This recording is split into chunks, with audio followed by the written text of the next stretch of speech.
ప్రముఖ విశ్లేషకులు and senior director Geetha Krishna గారు ఇప్పుడు మనతో పాటే ఉన్నారు. అండ్ ఆయనతో మాట్లాడి మరెన్నో విషయాలు అయితే మనం తెలుసుకునే ప్రయత్నం అయితే చేసేద్దాం. వచ్చేయండి. Hi sir. హాయ్ సార్, అమెరికాలో మన తెలుగు వాళ్ళని అరెస్ట్ చేశారు. అసలు ఎందుకు అరెస్ట్ చేశారంటారు? దానికి వెనక గల కారణాలు ఏమై ఉంటాయి? యాక్చువల్గా జనరల్గానే ఇప్పుడు కొన్ని విజాలు కోసం వెయిట్ చేస్తూ ట్రంప్ వచ్చిన ఇప్పుడు ఈ బైడెన్ గవర్నమెంట్లో కూడా ఉద్యోగాలు రాకుండా చాలామంది బాధపడతారు ఇండియన్స్. అక్కడికి వెళ్ళి ఎంఎస్ చేసినంత వరకు వాళ్ళు ఇక్కడ 25 lakhs గ్యారంటీ ఇచ్చి అక్కడికి వెళ్ళిన తర్వాత పాపం అక్కడ క్యాంపస్లో పనిచేయాలి. ఎందుకంటే ఒక సెమిస్టర్కి 2 సెమిస్టర్లకి డబ్బులు ఉంటాయి వాళ్ళ దగ్గర, దాని తర్వాత ఉండదు. అంటే they have to make money. ప్రొఫెసర్లను బట్టి వాళ్ళని బట్టి వీళ్ళు పట్టుకుని ఇంకా ఎక్స్ట్రా టైం ఏమైనా ఉంటే పెట్రోల్ బంక్లోనే అక్కడెక్కడ పని చేయాలి. ఎందుకంటే టు మేక్ మనీ, వాళ్ళు సర్వైవ్ అవ్వాలి కాబట్టి. అలాగే 2-3 years అయిపోయిన తర్వాత వాళ్ళు చేసేది పర్మనెంట్ ఉద్యోగం రావాలంటే డిఫరెంట్ కన్సర్న్ విజాస్ రావాలి. అప్పుడే వాళ్ళకి అక్కడ జాబ్ వస్తుంది. ఓకే, ఇది వచ్చేలోగా ఏం చేస్తారంటే మనం అడిగిన ప్రశ్నకి జనరల్గా హ్యూమన్ ట్రాఫికింగ్ మీద అమెరికాలో ఉన్న వాళ్ళు తెలుగు వాళ్ళే కాదు, చాలామంది తమిళియన్స్ ఉంటారు, నార్త్ ఇండియన్స్ ఉంటారు. జనరల్గా ఇండియన్స్ అందరూ కూడా ఈ కొన్ని కంపెనీల కింద పెట్టి ఒక అడ్రస్ ఇస్తారు. కంపెనీ ఏముంది, వాళ్ళు ఉండే ప్లేస్నే ఒక కంపెనీ కింద పెట్టి ఆన్లైన్లో అడ్వర్టైజ్ చేసుకుంటూ ఉంటారు.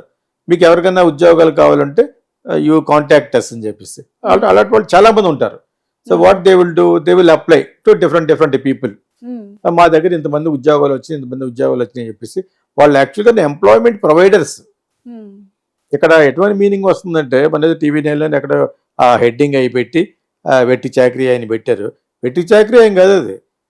వాళ్ళు నీకు ఖర్చు పెడతారు, నీకు ఉద్యోగం వచ్చే వరకు వాళ్ళే ప్లేస్మెంట్ చూపిస్తారు. నీకు చూపించినప్పుడు అగ్రిమెంట్ ఏంటంటే ఫస్ట్ 6 months కానీ 1 year కానీ నీకు వచ్చిన శాలరీలో 30 to 40% ఈ కంపెనీ తీసుకుంటుంది.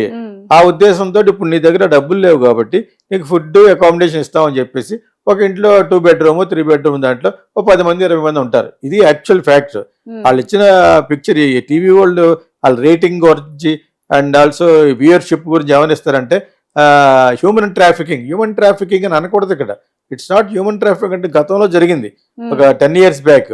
ఇక్కడ నుంచి అమ్మాయిల్ని ప్రోగ్రామ్ పేరున ఇక్కడ యాంకర్లు చాలా మంది ఉంటారు. యాంకర్లే కాదు, వీళ్ళందరినీ తీసుకెళ్ళిపోవడం, టీవీలో ఫేమస్ అయ్యే వాళ్ళని తీసుకెళ్ళిపోయి అక్కడ చేసిన they use to do this prostitution. ఒకప్పుడు దాని మీద పట్టేశారు, వాళ్ళు జైల్లో ఉన్నారు.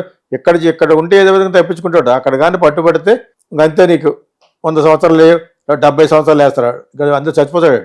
అటువంటి శిక్షలు వేస్తారు యాక్చువల్గా. సో అలాగే 2-3 ఒక 2 అమ్మాయిలు 2 అబ్బాయిలు ఒకటి పెళ్ళారు మరి లవర్స్ అలా పట్టుబడ్డారు యాక్చువల్గా. అది వేరే. ఇక్కడ హ్యూమన్ ట్రాఫికింగ్ అంటే వేరే మాట వస్తుంది మరి యాక్చువల్గా. I don't think so. అది హ్యూమన్ ట్రాఫికింగ్ కాదు. అక్కడికి ఎవరో పెస్ట్, నేను చదివింది ఏంటంటే పెస్ట్ కంట్రోల్ చేయడానికి వస్తారు. ఈ పురుగులు దోమలు లేకుండా ఉండడం కోసం, ఈ బక్స్ అవన్నీ లేకుండా ఉండడం కోసం ఎవరినైనా పిలిస్తే $few ఇస్తే వాళ్ళు స్ప్రే చేసి వెళ్తారు. ఓకే, అక్కడక్కడ ప్లాంట్ చేస్తూ ఉంటారు. ఈ మెడికల్ దానికి సంబంధించింది అన్నమాట, పెస్టిసైడ్స్ సంబంధించింది. అలాగొచ్చిన వాళ్ళు ఒక్కసారి ఒక 2-3 bedroomలో ఒక 20 మంది ఆడవాళ్ళు ఉన్నారు. ఎలా ఉంటాడు అలాగ అనుమానం వచ్చి బయట చెప్పాడు. ఏమని చెప్పి పోలీసు చెప్పాడు, అక్కడ ఏదో కొంచెం తేడాగా ఉందమ్మా నాకు అని చెప్పేది. అది నిజంగా హ్యూమన్ ట్రాఫికింగ్ లేదు, ఇంకా ప్రూవ్ అవ్వాలి కదా. హ్యూమన్ ట్రాఫికింగ్ అంటే వేరే అర్థం వస్తుంది. హ్యూమన్ ట్రాఫికింగ్ అంటే నువ్వు అమ్మాయిలు పట్టుకోబెట్టడానికి అమ్మాయిలు అక్కడ కలెక్ట్ చేస్తున్నాడు. ఇంకా నిర్ధారణ కాలేదు. జనరల్గా జరిగేది ఏంటంటే ఉద్యోగాలు ఇప్పించడం గురించి అక్కడ అమ్మాయిలు అందరూ అమ్మాయిలే ఉన్నారని అంటున్నాడు. మరి ఎంతవరకు నిజం న్యూస్లో? I don't think so.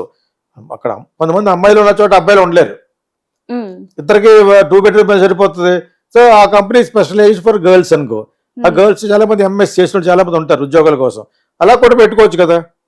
Direct గా పెట్టేసుకుని అంత బహాటంగా బిజినెస్ చేస్తున్నారంటే హ్యూమన్ ట్రాఫికింగ్ అంటే కాదు. I don't think so. అలా ఉండదు. ఒకవేళ అది ఉండలేదు ప్రూవ్ అవుతుంది యాక్చువల్గా. అది కానీ అయితే మటుకు పెద్ద శిక్ష పడద్ది. ఎంప్లాయ్మెంట్ కోడ్ గురించి అయితే మటుకు ఎంప్లాయ్మెంట్ కోసం మీకు ఇప్పిస్తాం, తర్వాత ఇంత కట్టాలి అనే ప్రాతిపదిక మీద చాలా కంపెనీలు ఉంటాయి. ఏమని తెలిసిన వాళ్ళు చాలా మంది అబ్బాయిలు చదువుతూ ఉంటారు. కానీ అబ్బాయిలు ఉండే ప్లేస్ ఉండాలంటే వాళ్ళకి పెద్ద ప్లేస్ ఉండాలి, అకామిడేషన్ కదా. అలాగేం తప్పలేదు. అక్కడ జనరల్గా అక్కడికి వెళ్ళి ఉద్యోగం చేసే వాళ్ళకి ఒకే బెడ్రూమ్లో ఒక్కొక్క బెడ్రూమ్లో ముగ్గురు 9 మంది ఉన్నారు 3 bedroomలో. ఆ 3 bedroomలో ఉన్నప్పుడు అబ్బాయిలు కూడా ఉండొచ్చు. ఇట్స్ వెరీ ఎక్స్పెన్సివ్ కాబట్టి depending on the city depending on the states in United states. అంచేత ఇక్కడ నాకు అర్థమైందంటే కంప్లీట్గా ప్రూవ్ అవ్వకుండా హ్యూమన్ ట్రాఫికింగ్ అనే మాట మటుకు కొంచెం స్ట్రాంగ్ వర్డ్. హ్యూమన్ ట్రాఫికింగ్ అంటే ఇక్కడ ఇప్పుడు ఎంప్లాయ్మెంట్ కోసం ఇక్కడి నుంచి పంపించే వాళ్ళు కూడా ఉంటారు. ఇప్పుడు ఒక ఈయన కేసీఆర్ చీఫ్ మినిస్టర్ అవ్వన క్రితం ఆయన పొలిటికల్ జీవితం స్టార్ట్ అవుతూ ఉన్నప్పుడు ఆయన బిజినెస్ ఏంటి, ఇక్కడి నుంచి అమ్మాయిలు నర్సుల్ని వాళ్ళని పంపడమే దుబాయ్. అదని ఆయన పేరే దుబాయ్ శేఖర్. నీకు అర్థమైందా? అదేంటి, that is not wrong. Is giving employment. అక్కడ ఉన్న వాళ్ళతోటి వాళ్ళకి కావాలి కాబట్టి నర్సెస్, మేల్స్ అండ్ ఫీమేల్స్లో కూడా నర్సే అంటారు. ఆ నర్సెస్ కావాలి కాబట్టి ఇక్కడికి ఈ దారికి వస్తే అక్కడికి పంపించడానికి ₹1,00,000 తీసుకుని ఆయన అక్కడ పంపించి, 1,00,000 ఎంతో ఉంటుంది, అక్కడ వాళ్ళు కొంత తీసుకుంటారు అక్కడ కమిషన్. ఇక్కడ ఫైనల్ గా అమ్మాయికి అక్కడ జాబ్ ఇప్పిస్తారు, అమ్మాయి కానీ అబ్బాయి కానీ. సో మెనీ మలయాళీస్ అన్ని భాషల వాళ్ళు ఉంటారు అక్కడ దుబాయ్ లో. దే వాంట్ పీపుల్ అన్నమాట. దీన్ని హ్యూమన్ ట్రాఫికింగ్ అనే స్ట్రాంగ్ వర్డ్ మాట్లాడకూడదు మరి నాకు తెలిసి. అదేందా, ఇట్స్ అన్ ఎంప్లాయ్మెంట్ ఎక్స్చేంజ్. వీరు పంపిస్తున్నారు. ఓకే, లేబర్ని పంపిస్తూ ఉంటారు, వర్కింగ్ స్కిల్స్ ఉన్న వాళ్ళు పంపిస్తూ ఉంటారు. అర్థమైందా, అన్ని చిప్ ప్లేస్ నుంచి. ఓకే, దానికి కూడా ఈ మాట వాడకూడదు యాక్చువల్గాను. అర్థమైందా? ఇప్పుడు వాళ్ళు జాబ్ చేయడానికి పంపిస్తారు, అందులో చాలా చాలా మోసాలు కూడా ఉంటాయి. అదేదో మన రవితేజ సినిమాలో కూడా వీళ్ళందరూ దుబాయ్ తీసుకెళ్ళి అక్కడికి వెళ్ళిన తర్వాత బ్రహ్మానందం రిసీవ్ చేసుకుంటాడు. వీళ్ళందరి కోసం పెట్టారు అది. అక్కడికి వెళ్ళి మోసపోతారు అనమాట. వాడు అక్కడికి అరచేత సరకం చూపించేస్తూ ఉంటాడు, నీకు ఇలా జాబ్ ఇప్పిస్తారు, ఇలా జాబ్ ఇప్పిస్తా అని చెప్పేసి. సో దాన్ని ఏమంటారంటే, దాన్ని మనోడు కామెడీ చేశారు. కామెడీ కాదు పాపం, లైఫ్ దుర్భరం అయిపోద్ది. ఇక్కడ అప్పు సొప్పు చేసి వెళ్తాడు లేబర్ కింద. మరి ఆడు అక్కడ వదిలేసిన తర్వాత ఎవడో కనపడ్డా, తీసుకెళ్ళినవాడు కనపడ్డా, డబ్బులు తీసుకున్న వాడు ఎక్కువ ఉంటాడు, వాడు ఫోన్ ఎత్తాడు. దాని మీద కామెడీ చేశారు వాళ్ళు యాక్చువల్గా. ఎక్కడేంటంటే అమెరికాలో ఇప్పుడు యాజ్ ఇట్ ఈస్ గానే రెసిషన్ జరుగుతుంది. ఇండియన్స్కి గడ్డుకాలం వచ్చింది, ఇక్కడ చదువుకునే విద్యార్థులను మన వ్యాక్కి వెళ్ళిపోవాలి. ఉద్యోగం చేస్తున్న వాళ్ళకి సాఫ్ట్వేర్ వాళ్ళందరూ కూడా అన్ఎంప్లాయ్మెంట్ అయిపోతారు, కొంతకాలం పోతాయని, ఉద్యోగాలు పోతాయని చాలా భయాందోళనలో ఉన్నారు ఇప్పుడు యాక్చువల్గా. ఇక్కడ ఉన్న తల్లిదండ్రులు కానీ, అక్కడ ఉన్న బాయ్స్ అండ్ గర్ల్స్. పాపం అక్కడికి వెళ్ళింది ఎందుకు వెళ్ళారు వాళ్ళు, కష్టపడి ఎంఎస్ చేసిన తర్వాత ఏదో జాబ్ వస్తుందని చెప్పేసి వెళ్ళారు యాక్చువల్గా. వాట్ హ్యాపెన్స్ నౌ, ఒకవేళ అది రాకపోతే మళ్ళీ కమ్ బ్యాక్ అయిపోవాలి. సర్టన్ పీరియడ్ ఇస్తారు, then they have to go back. Already job చేస్తున్న వాళ్ళు how to protect their jobs అనే దాని మీద కూడా ఉంటారు యాక్చువల్గా. సో ఈ సినారియోలో యుఎస్ఏలో ఆల్ ద స్టేట్స్ ఎక్కడెక్కడైతే ఇండియన్స్ ఉన్నారో, ఎక్కడెక్కడైతే ఎంప్లాయీ అయ్యారో, ఎంప్లాయ్మెంట్ ఇప్పించడం కోసం అబ్బాయిలు ఎందుకు లేరంటే అక్కడ ఓన్లీ అమ్మాయిలకి ఇవ్వగలరు. 2 రూముల్లో 10 మంది ఉన్నామంటే అబ్బాయిలు ఉంటారంటే అది తప్పు అవుతుంది. ఆ విధంగా ఉండొచ్చు. కానీ హ్యూమన్ ట్రాఫిక్ అంటే వేరే మీనింగ్ వచ్చేలా మటుకు అది కాదని అనుకున్నాను. అరెస్ట్ చేశారు, వాడెవడో పెస్ట్ కంట్రోల్లో చూశాడు, వాటికి అక్కడ బ్రోకల్ హౌస్ కింద కనిపించింది ఉంటుంది కదా, కనిపించి ఉంటే చెప్పుంటాడు. బయటకు వెళ్ళి పోలీస్ స్టేషన్ ఒక జన చెప్తే ఇక్కడలా కాదు, ఫట్ యాక్షన్ తీసుకుంటారు. ఇక్కడ కూర్చో వెళ్ళిపోయిన ఎవరో కింద నుంచి బయటకు వచ్చి నేను డబ్బులు ఇస్తావా, లేకపోతే ఈ కేసు కూడా ఎఫ్ఐఆర్ రాయడు. ఇక్కడ న్యూ క్రిమినల్ లాలో అలా కాదు. పోలీసులకి ఇంత ఇచ్చినా కూడా ఈ పక్కన కూడా స్ట్రాంగ్గా నేను 2 గంటలు అయిందని రిపోర్ట్ చేయడానికి వెళ్ళి ఇప్పటి వరకు 0 ఎఫ్ఐఆర్ అనేది వచ్చినప్పుడు అది రాయలేదండి అని ఇప్పుడు చెప్పగలగాలి. అసలు ఈ క్రిమినల్ లాని ఎలా వాడుకోవాలో సిన్సియర్ పోలీస్ ఆఫీసర్లను మీరు ఇంటర్వ్యూ చేస్తే ఆయన చెప్పాలి. నేను ఫస్ట్ నుంచి చెప్తున్నాను, ఈ క్రిమినల్ వచ్చిన కానించి. ఆ విధంగా అక్కడ అలా కాదు, నువ్వు give a report good or bad అంటే టక్కన అందులోనూ రేషియల్ డిస్క్రిమినేషన్, జాతి వివక్ష అంతా ఉంటుంది అక్కడ. కలర్ ఇండియన్స్ అనేప్పటికీ వీఆర్ డార్క్ పీపుల్ కింద లెక్క. ఇంకా డార్క్ బ్లాక్ పీపుల్ అంటే ఎవరో డిగ్రోస్. వాళ్ళ మీద కేసు రావాలి కానీ చాలా ఉత్సాహం చూపించేస్తూ ఉంటారు వీళ్ళని అరెస్ట్ చేయడానికి. అక్కడ ఉంటుంది మనసులో.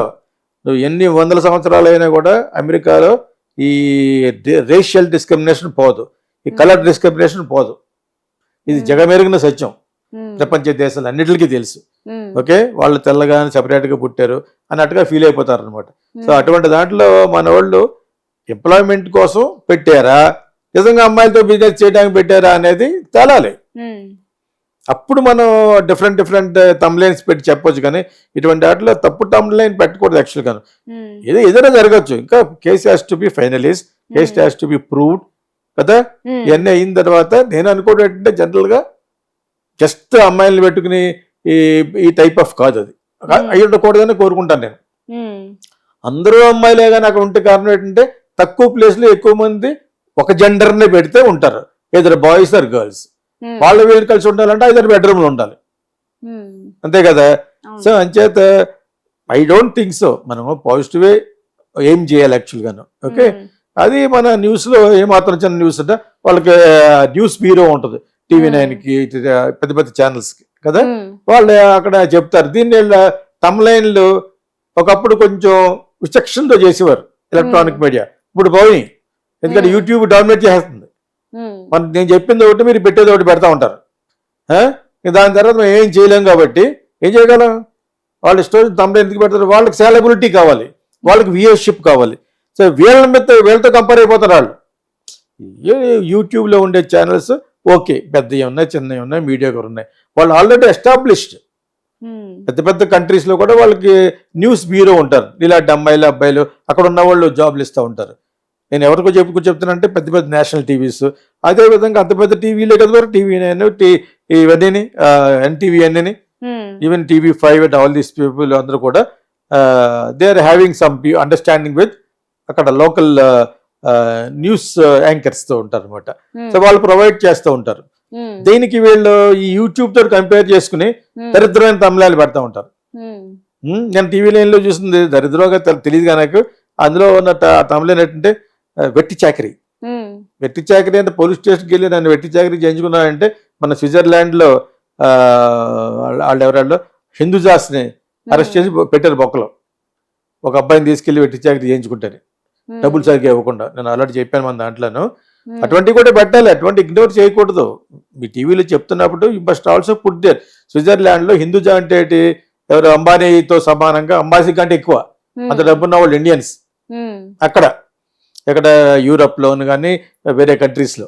ఓకే, అటువంటిప్పుడు వాళ్ళ గురించి న్యూస్ చెప్తున్నప్పుడు అది కట్ చేస్తున్నాడు. కట్ చేయకూడదు. You must put that. ఇది ఇప్పుడు ఎందుకు చెప్తున్నాను నేను, అటువంటి వెట్టి చాకరీగా నిజంగా చేయించుకుంటే it is a very big offence. Okay, తెలియకుండా చెప్పిందానే చెప్పి ఆడు వెట్టి చాకరీ అన్నట్టుని యూఎస్లో వ్యభిచారం అని పెడతారు మన వాళ్ళు. పెట్టకూడదు అలాగా, తెలియకుండా ఎలా పెడతావు? ఇప్పుడు వీటి మీద కూడా criminal laws are focusing for your kind information for our channel and other channels I'm telling. మనం చెప్పే వాళ్ళకి ఈ టీవీ ఛానల్కి కూడా హానికరం ఈ న్యూ క్రిమినల్ లాస్.